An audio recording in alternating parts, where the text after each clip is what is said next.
Hello. We've got Cool, it's live. we're set up and going here.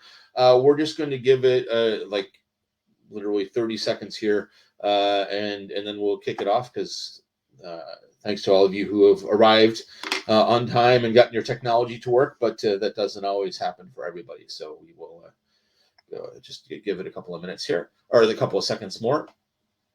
Basically, 18:01 is what I'm going to, hey, 1 minute past. So, and you're up and going there, Matthew? Yeah, let me see if I can hit your share share screen. the screen so long. Yeah. Cool. That should be the slideshow, hopefully. We're in slideshow, cool.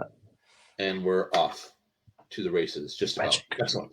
Great. Phil, thanks so much, everyone, for joining us here. My name is Phil Measley. I'm a developer advocate here at DataStax, and I'll be kind of co-hosting this with Matthew. Topic of tonight is unlocking the power of SAI, or storage attached indexing, and vector search. So kind of how that combines together in the world of Astra as a powerful way of searching metadata in a way that maybe you haven't quite seen being used before here. So go to the next slide here, just do quick introductions of myself. I am a developer advocate here at DataStax, and I've been an enterprise architect, a DBA, ops, enterprise architect. I've done lots of stuff over the past number of years, all very much to do with data. And I'll introduce you here to Matthew, who can introduce himself. Thanks, Phil. Yeah, I'm Matthew. My current role is head of engineering at Hornet. We're kind of a small team, so it kind of includes a lot of hats. But implementing features at scale, focusing on the kind of scalability and security, keeping our development pipelines running, and then just making sure all of that stays in budget. Kind of encompasses my roles there. Yeah. Excellent. Thank you. So then just to cover off the agenda here, we're going to spend a little bit of time on what is vector search, but not get too deep into it. The assumption is that most people here are familiar with what vector searches are, and you're interested in about and SAI indexing. And so we'll do a bit about a Hornet intro and demo. We'll go into a technical deep dive. So I've got a kind of working application that's not it's open source. You can go and download it and play with it yourself on a code that's kind of based on what Hornet is doing, but not exactly. Talk a little bit about future plans, and we'll have some time for Q&A at the end. So on to what is vector search. And I think the first slide is like a dead one. Next one here. Bonus slide. Yeah. What is a vector? Okay. So a vector, quite simply, is a list of numbers, but it's a numeric representation of some set of generally kind of unstructured data. Could be text, image, video, audio, any other number of things. An embedding is kind of a specific representation of that, much like you have different human languages representing concepts.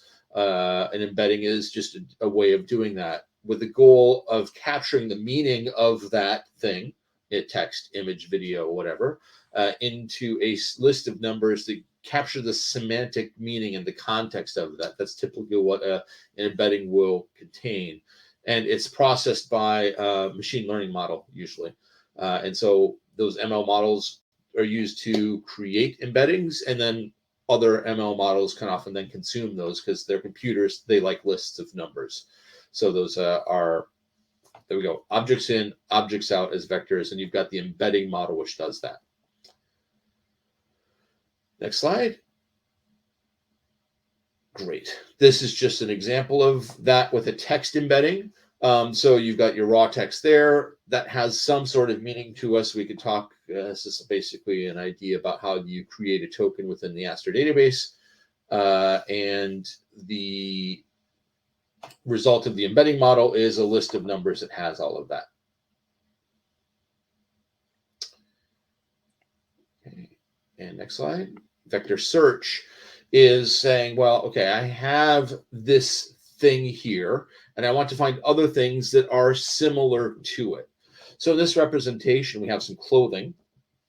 so it's, you know, an embedding space of blue to red and shirts to pants. And so if I was looking for something in this, I might be looking for a shirt, in which case I'm going to be looking to the top half of the graph, or I might be looking for something more on the bottom, the pants, which is something towards the bottom. And it looks like in this representation, a skirt is something closer to a shirt than it is a pants, because it's further up the chart. And there's a spectrum of colors here. So if I want to then go and try to find a shirt, I will create a semantic embedding of the shirt that I have. I want to find a shirt that's similar to this shirt, and I could go and search for that. Or I could say, hey, look, I want to find red clothes, and we could go use the text of red clothes and find the shirts that are red, based simply on that vector search. So we have a query that we want to make. We turn that into a vector with the same embedding model. We now do a search in our database to find all of the vectors that are similar to that, and we bring those back and kind of decode them into things that are visually more meaningful to us as humans rather than lists of numbers. Okay, next up then, Hornet. Over to you, Matthew. Cool. Cool, thanks, Phil. Yeah, so I'll chat a bit about what Hornet is. So it's essentially a social networking and dating app. I put some screenshots on the right-hand side, just of kind of our grid and our feed, showing the kind of social networking side and then the more kind of dating side, the classic what Hornet started out as. Founded in 2011. At the moment, we've got about 700,000 daily active users who send about 19 million messages daily. So quite a lot of data happening there. And we're here to talk about kind of how we're using AI. So at Hornet, we've got, I think it's similar to everyone else. We're trying to kind of get as much AI in as we can and see what kind of works. We've got a couple of things that we're currently working on. Recommendations, which I've put in bold here because it's the one that kind of primarily uses the vector search. You can kind of imagine how Phil mentioned, you have the pants and the things, and we wanted to kind of apply that idea to different people based on your profiles. We do a lot of work with moderation. That's just basic image moderation, but we're also starting to look into using the LLMs themselves to do things like that. And then Wingman, which is another thing we're using, which is kind of primarily OpenAI forward to suggest chat. But yeah, we're talking about recommendations today, so I'll head on to that. So I've got a quick demo here. Hopefully it loads. I made a video because I'm not going to taunt the demo gods like Phil later, but hopefully it'll kind of give a gist of how it works. So I've got a staging environment here where hopefully you can kind of see I've got a little profile.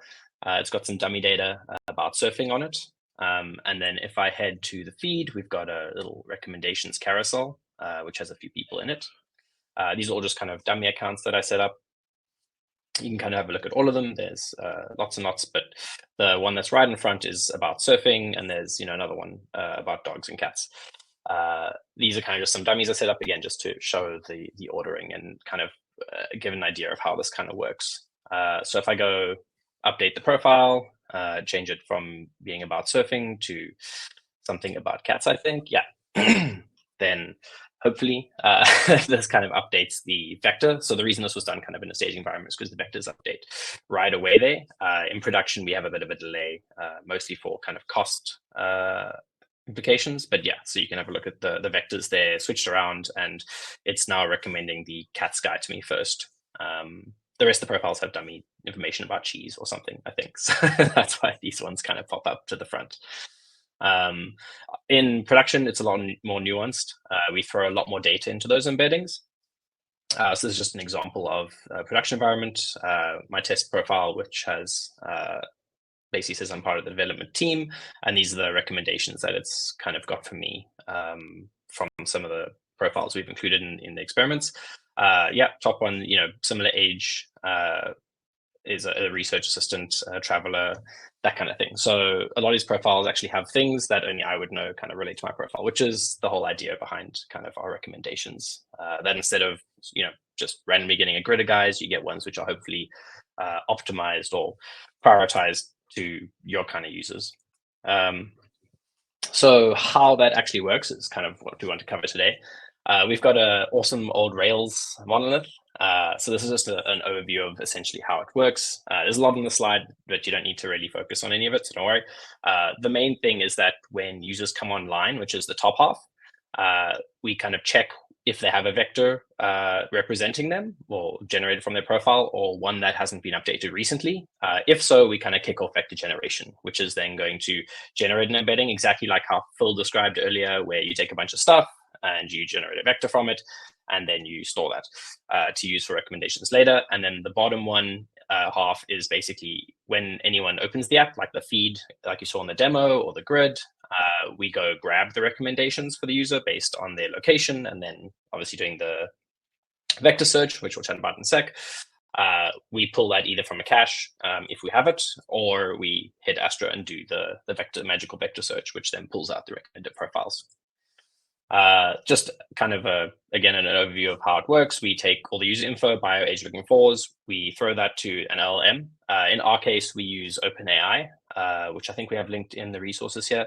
But you could use any LLM. I mean, Llama 2 or Gemini one day, if Google ever APIs that, you could use anything to kind of generate your vectors. Obviously, just the size changes based on which LLM you use. OpenAI is like 1536, I think, so it's a lot of numbers. So the hope is that it kind of embeds a lot of nuanced information, which will give us better recommendations.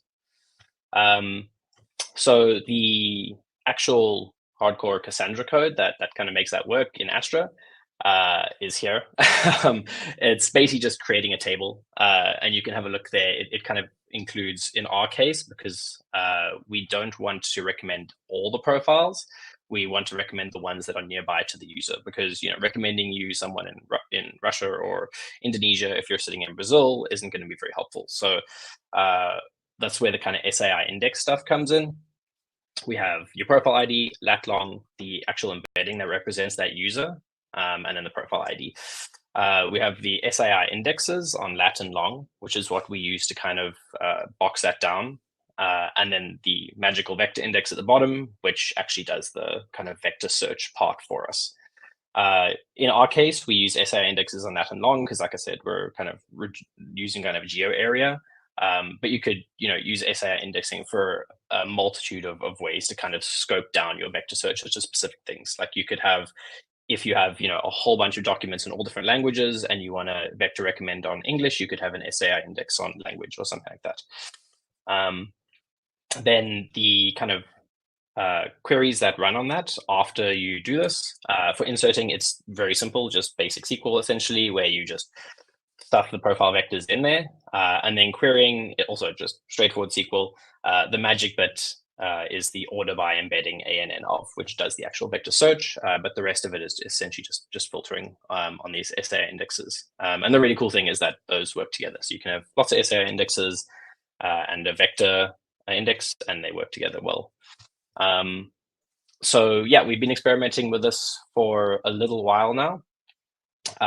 We've seen some pretty good results. They're not like, super blowing out the water, but we can see that kind of guys followed and guys viewed. Chat's pretty static, but at least for following and viewing, they're increased for the people that have the recommendations enabled, which kind of gives us evidence that they're seeing higher quality profiles or ones they're interested in more.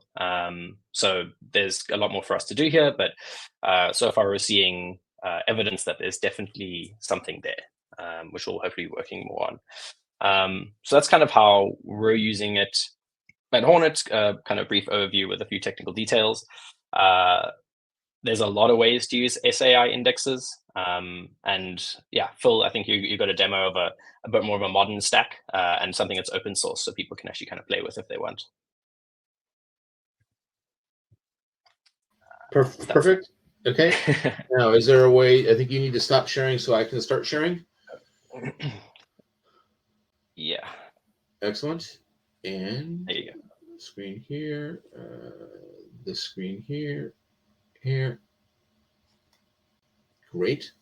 I assume you can now see my lovely map of Dublin.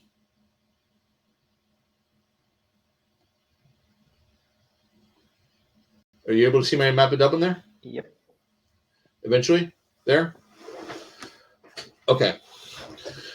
So Yep, what I've done yep. here is taken this idea It's a of. map of Dublin section for a sec. I'm sorry. What happened It's here? working. Sorry, there's a bit of a delay, but it's all good. Okay. Okay.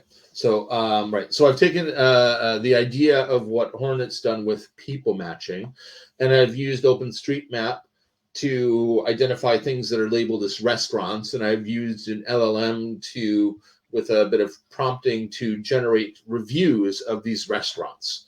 So the idea is if I click on this map here, I can get a number of restaurants within a sort of distance, right? I could look for 50 restaurants within my click. If I wanted to, it gets a bigger map here. If I could do a broader search as well, if I had like, 500 here, it's, just large numbers of restaurants. So the idea here, if I look within, 500 meters, eventually, yeah, I'll preface. Well, I'll just mention that I am not a front-end developer. So anything we come up with here is you'll probably do better. But if we can kind of zoom in here, we can look and see that I've created these reviews, and they're all fake reviews, so hence they're not representative of real world establishments, although they are real world establishments. So this is metadata that came to us from OpenStreetMap that's kind of included in this, not formatted any all fancy, but you just basically click around. They're real restaurants. But what's maybe more interesting is if I wanted to look for something for semantic search, and we're going to do a semantic search on the descriptions here. So if I was looking for a romantic dinner, right, I could then click on here, and now there's going to be further out matches, because all those 10 restaurants that I had here, not all of them are necessarily having reviews that have romantic dinner. And I've then kind of color coded them here. So beef and lobster, here's the review that matches perfect for romantic dinner. This is a slightly deeper green in terms of it's based on the similarity score, 0 to 1. So this is 0.94 similarity, just on the similarity search that's mentioned there. So that's the basic idea of this, is that I'm combining a semantic search with a radius search on that. So now, as Matthew said, my Rails isn't what it once was, which, to be honest, was never all that great. So this is on node.js that I've built this on. And I've been doing a number of, kind of contributions to the LangChain.js project as well to help this. This is slightly ahead of LangChain.js. There's a PR that's kind of being reviewed, but I'm expecting by the end of this week that PR will be in fully. But that said, you can run this in a Docker container right now, and it'll run perfectly fine. It's just you couldn't do an npm run without doing some hijinks. So without getting into too much detail here, I am kind of showing off a little bit of some of the deeper level things you can do with Astra, as well as keeping things a bit simple using LangChain. So for example, here we've defined a table here, and I've specified specific columns, and this is the SAI that we're talking about. So where Matthew had the create custom index, whatever, type storage attached index. Here's where we can define that on this coordinates column, which is itself a vector of 2 dimensions. So it's this latitude and longitude. So Matthew's code that he was giving us was talking about a bounding box. But within Astra, we can do create an index with a similarity function Euclidean. And if it's a 2-dimensional vector, we can put a filter on here, geodistance. So here's where I can pass in to my function latitude and longitude as parameters in my function that's being called essentially as an API call from the kind of more front end part of it. But again, we give it a string that we're going to match on the text, the number that we're going to match against, and a radius around which we match. So with that, we can run the query here, and this is LangChain type of stuff, right? Where I'm going to define my filter. I'm going to do a similarity search using that filter, and then I'm going to basically put them onto the map and return back the map of array values. So this is kind of a list of amenities that are matching the score. But before that, and again, there's this is where before I put in any kind of reviews, I was just doing a search, find within radius, not using text. And so again, here I'm just clicking on here, and I'm using that same geodistance kind of where clause filter to come up with a list of amenities that are within that radius, limited to some number k. So and then I'm within this code here mapping that into a LangChain document object. I'm sure there's better, fancier ways of doing this, but I'm just trying to throw something together fairly quickly on that. And this process amenity results is what ends up putting things, combining our things together and sticking them onto the map. So within that, we then just have another little helpful kind of common class here. The Astra connection stuff is all tied in here.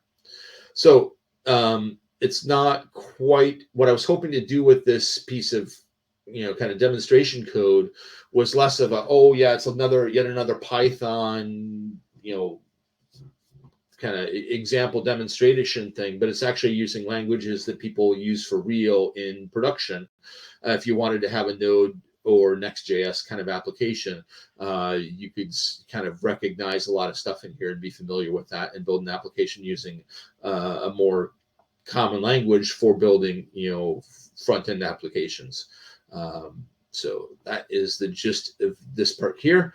So again, the idea is you can create a table here. You don't have to do data modeling here as well. You can just, there's a default version of this where you just take in the text in a vector and you don't have to put anything else apart from tell me what your key is, your unique value. So you would have to give me the review ID, and it will see unique value, and it will add in the text stuff and the vector stuff to do the embedding search. But if you want to do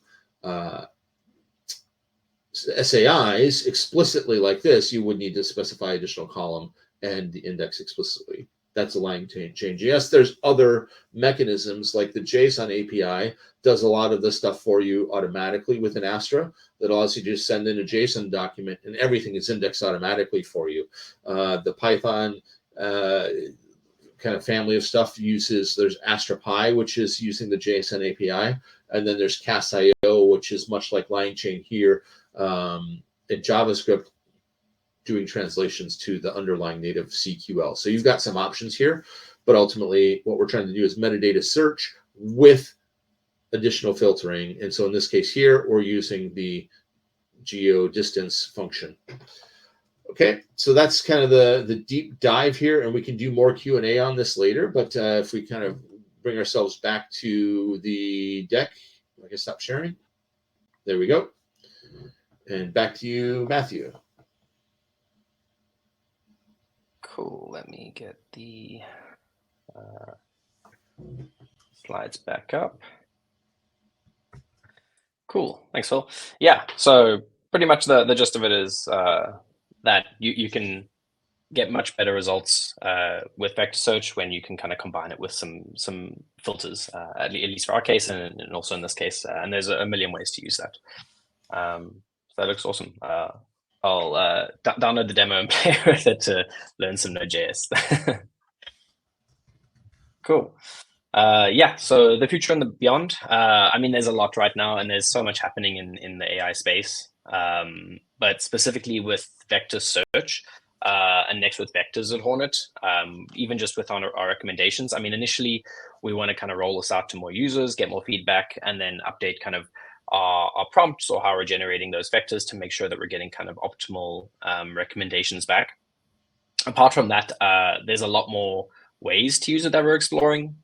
Just kind of two of the things that we're busy working on are using it in the other direction. So instead of people kind of requesting these recommendation vectors, when we make a new recommendation vector for a new user or someone who's come online in a long time, and we get their vector back, we don't try to reactivate profiles or bring people back into the app by getting a radius around them of the people who they most match, and then pinging those people and saying, hey, there's a new match near you. And another use is also bot and spam detection. The idea there being, if we have these vectors that represent these profiles really well, and we've had some kind of undesirable profiles, and we suspended those, we could probably get vectors of those suspended profiles and then do a nearness search. And the people most like those are probably also bots or spammers or undesirables, which we can then throw to moderation or go further with to try and pick them up before they get reported or become a problem. Yeah, other than that, I mean, tons of things, and we're always coming up with ideas. But yeah, that's kind of a gist on it. Yeah, so I think that's mostly it from my side, Phil, on the future stuff. I think the rest of it is mostly questions. Yeah. Yeah. So what do we want to, what questions might we have in the Q&A, please? If you have questions, we can kind of open it up. We've got a lot of time here set aside to be able to do questions and answers. So yeah, we went way faster than we did the trial one. That's all good though.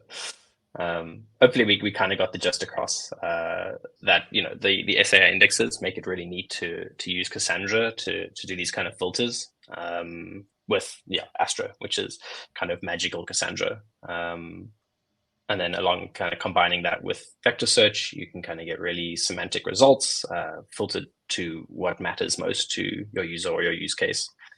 And in really performant ways. I think I was benchmarking it with kind of 2 million vectors and getting results really quickly. Yeah, that's one of the things to talk about maybe with Cassandra and Astra specifically, is that it's able to perform reads and service reads without having any impact caused by concurrent writes. So writes are happening all the time in an application like what you have with Hornet, right? And you don't want those to be like blocking reads, and they don't, in fact, and you get the most current up to date as changes happen. Yeah, exactly, and that's what we'd want, right? Users coming online. Yeah, kind of getting those recommendations right away. Cool. I don't know what else we have from a chat perspective. I don't see anything going on here. Can we use this for e-commerce product search, which has a lot of metadata attributes, aka a structured query payload? So, Risan, thank you. The answer to that is yes, of course. So if you wanted to do that, if you want to do structured query or unstructured data, you have the option to do that. Can I share my screen again, please, Matthew? Yeah, absolutely. Yeah. Cool. Excellent. So, whoa, here we go. Oh, kind of zooming in again because it's self-confused. So there is a number of different ways you can do that. So for unstructured data, we had this example here. This is rather very structured data, right? I've said, look, here's my columns, etc. But there are data types within Cassandra that are called maps, where you can have a map of text and value, and you can query against those maps with equality searches, for example. So if you had a generic kind of version of that and you had structured tables that you wanted to do, that would be fine. There's also the JSON API, which allows you to, kind of within vectors, right? We can find collections within a vector, and if it's trying to figure out the particulars of this is RESTful sorts of stuff here. It's probably better to look at the examples here in terms of how you can. Here, let me go back to this part here. If I go into my vector database as an example here, I can look at connect and APIs and JSON API, and we can say how we can do that. This is using Mongoose Swagger UI API Quick Start. I knew there's a version of this here. So this is kind of an API Quick Start for how you can go about doing that with the JSON API itself. But the basic answer is, like, Cassandra is a NoSQL database. And so as a consequence of there being a NoSQL database, you can use structured data, unstructured data, and stop sharing again. Yeah, and you can do queries against maps or other sorts of data types. Okay, so hopefully that's answered your question about the e-commerce part, Sean. Next, Praveen, how much, see here, max volume of data this type of searches are feasible? Any limits like 2i secondary indexes in Cassandra? No, the answer is that secondary indexes are kind of limited to being within a partition, whereas a storage attached index spans all of your records. And to answer your question, we've completely indexed Wikipedia with vector searches, so over 100 million records, and it performs nicely, perfectly fine. Matthew, you were saying you've got 2 million, and I kind of yawn at 2 million records. Sorry. Let's get many more, right? 35, let's get 100 million out there, right? So no, there aren't limits like there are with Cassandra secondary indexes, Praveen.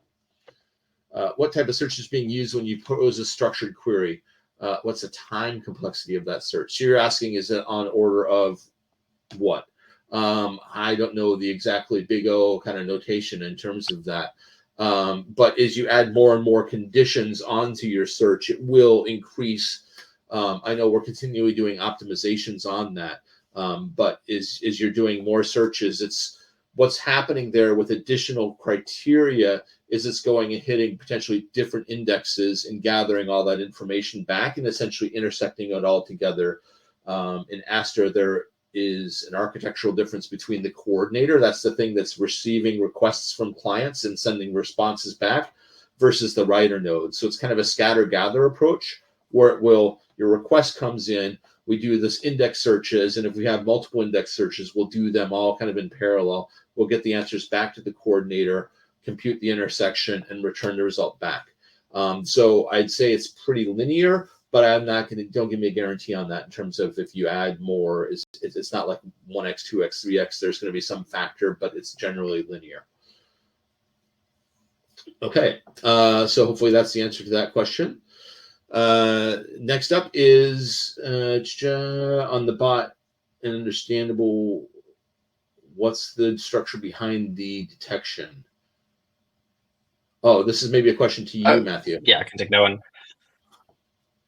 Yeah, so with the bot detection, it's essentially just a nearest neighbor kind of vector search on, in theory, that we've taken all the profile's text and also other things like the device, the IP address, the location, that kind of thing, and we throw that all into the LLM, and we get a vector that kind of represents user in a lot of ways.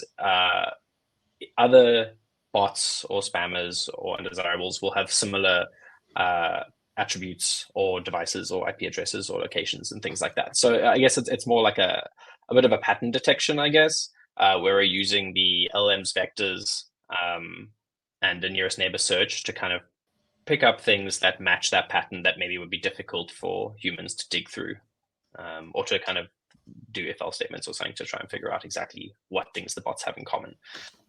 So just that by doing a nearest vector search, we can pull profiles we might have missed previously, because vector-wise, they're really close to bots that we have found. Okay. So the next question here is, when will DSC 7 with SAI and vector search be GA? The short version of that is DSC 6.8 and already has SAI in it. But really the more interesting question is, when you get vector search capability. That's a feature that is in Cassandra 5.0 beta, which is currently out. And there's a preview release of DSC 7, which includes vector search. I don't have the safe harbor statement or anything like that, but I'm just doing a quick look on this here. If you can bear with me, I just want to confirm a page here. It's meant to be finalized this week. I know that they're working very hard. They've been kind of aiming to hit sometime in this quarter is the general aim, but I can't, like, that's kind of gives you a rough idea. But there is a preview release of DSC 7 that if you talk to whoever you talk to, come back to us, either Michelle or myself can kind of come back to you with how you get access to the preview release of DSC 7. So hopefully that answers your question there. Have we other questions?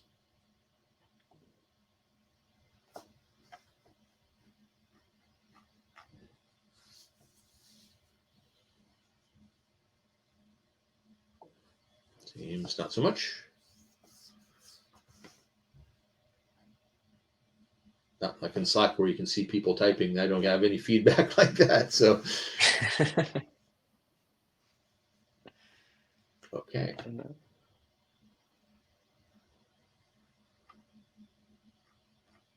I think if there's no other questions here,